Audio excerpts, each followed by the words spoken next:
This being their second year, what did you take away from what they said today? Because they said a lot.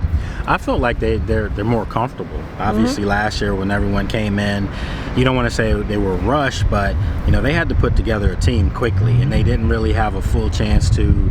You could watch video on guys, but you don't really know guys. Yeah. So having that full year of knowing everyone in the building, not just players, but I mean from grounds crew to the kitchen to everyone, and they talked about that. I love that. Absolutely. So everyone knows everyone, so there's more cohesion, and that's a scary thought when you think about it, Donna, because last year they put something together quickly and got to the NFC Championship game.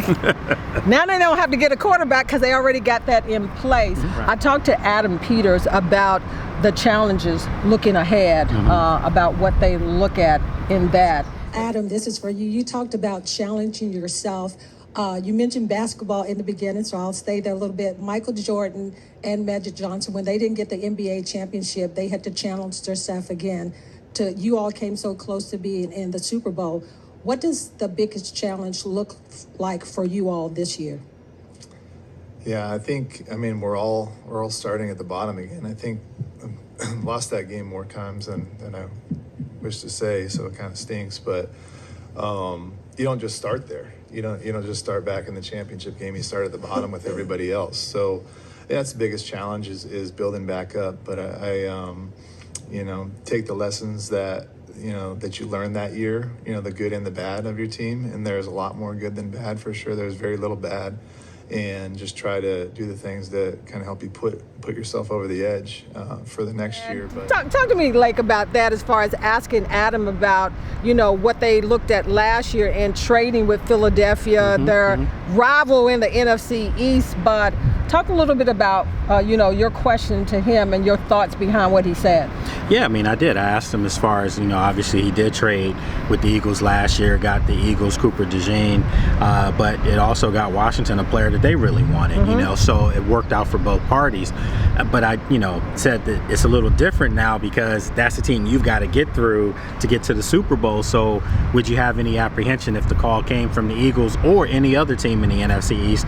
And he said no. He said, you have to feel really good about the player that you're trying to get. He said, so he doesn't really believe in you don't trade within the division or with the enemy.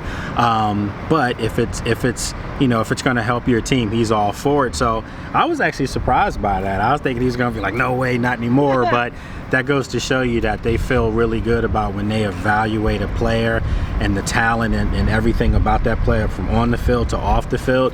They do true vetting, so they feel comfortable if they have to make a trade with the team in the division. Well, just a few days away from the NFL draft, it could go either way. They could trade down or they could pick at that 29. So right now, Lake Lewis is on the clock. Lake, who do they pick with that 29? What do they do in your book? I'm going to surprise some people, and I think he's a name that a lot of people don't know, but I think Princely Umanlieri is a defensive edge rusher from Ole Miss. He played originally for Florida, but the whole transfer portal thing. He played his final year at Ole Miss.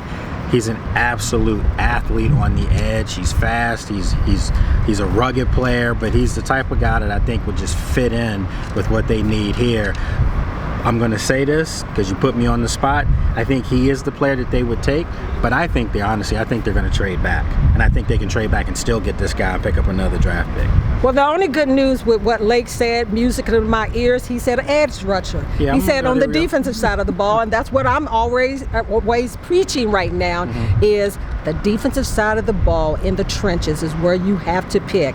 There you go. All the latest draft news. Park your car right here this week. Donna Hopkins, Pro Football Plus.